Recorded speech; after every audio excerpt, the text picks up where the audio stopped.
Daily. Taste the Daily.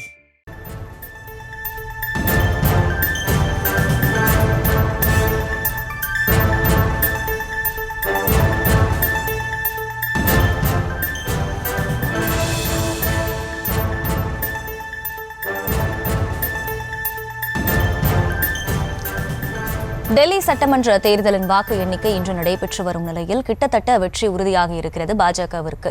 மொத்தம் 47 தொகுதிகளில் பாஜக முன்னிலை பெற்றிருக்கக்கூடிய நிலையில் ஆம் ஆத்மி 23 தொகுதிகளில் முன்னிலை பெற்றிருக்கிறது. இது பற்றிய கருத்துக்களை நம்மோடு பகிர்ந்து கொள்ள இணைப்பில் இணைந்திருக்கிறார் பாஜக மூத்த தலைவர் திரு ஹெச் ராஜா அவர்கள். வணக்கம் சார், இணைப்பில் இணைந்தமைக்கு நன்றி. டெல்லியில் கிட்டத்தட்ட 27 வருடங்களுக்கு பிறகு பாஜக ஆட்சியில் அமரப்போகிறது. இந்த வெற்றியை நீங்க எப்படி பார்க்கிறீங்க? உங்களுடைய கருத்துக்கள்.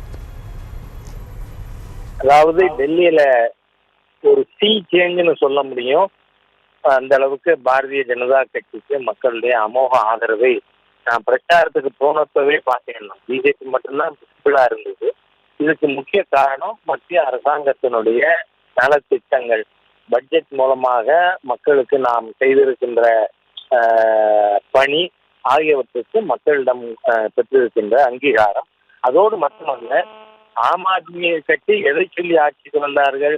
கேப்பு, மஃப்ளர், ஹவாய் கப்பல், இதுதானே கெஜ்ரிவால் அவர்களுடைய ஐடென்டிட்டியா இருந்தது. ஆனா இன்னைக்கு என்ன? அவர் வீட்டுல டாய்லெட் பேன் தங்க தகடு. ஆகவே ஊழலே ஊறி போன ஒரு அரசாங்கம். அதுவும் எக்ஸைஸ் விஷயத்துல, சாராய வழக்குல அவர்கள் வகையாக மாட்டிக்கொண்டிருக்கிறார்கள். இது மக்கள் மத்தியிலே ஆம் ஆத்மி கட்சியினுடைய ஒரு மோசமான ரூபத்தை காட்டியிருக்கிறது. அதோடு மட்டுமல்ல, யமுனா நதியிலே ஹரியானா அரசு விஷத்தை கலந்து விட்டார்கள். ஜினோசைடு, இனப்படுகொலைக்கு பிஜேபி முயற்சித்து இருக்கனெல்லாம் அவர் அள்ளி விட்ட பொய்யான குற்றச்சாட்டுகளை மக்கள் ரசிக்கவில்லை என்பதையும் இந்த தேர்தல் முடிவுகள் நமக்கு காட்டியிருக்கு.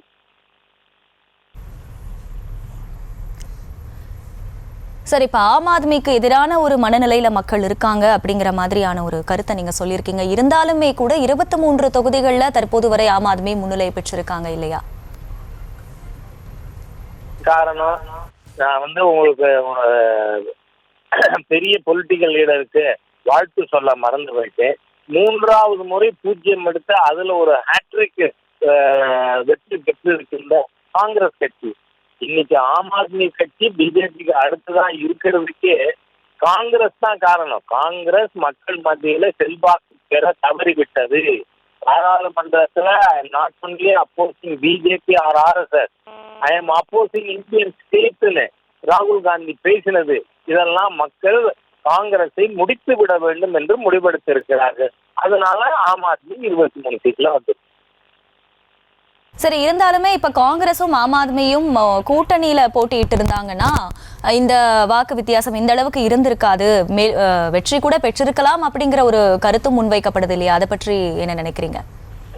இது ஒரு ஹைபோதீசிஸ், கற்பனையான ஒரு சூழ்நிலை. நீங்க இன்னைக்கு காங்கிரசுக்கு ஓட்டு போட்டவர்களே பெருவாரியான மக்கள் ஆம் ஆத்மியும் இந்த ஊழலுக்கும் அவர்களுடைய பொய் பிரச்சாரத்திற்கும் வெறுப்பானவர்கள். அதை ஏற்றுக்கல.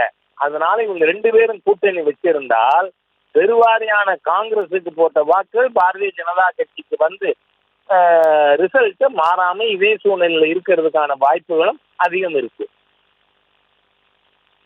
இணைப்பில் இணைந்து உங்களுடைய கருத்துக்களை பகிர்ந்து கொண்டமைக்கு நன்றி திரு ஹெச் ராஜா.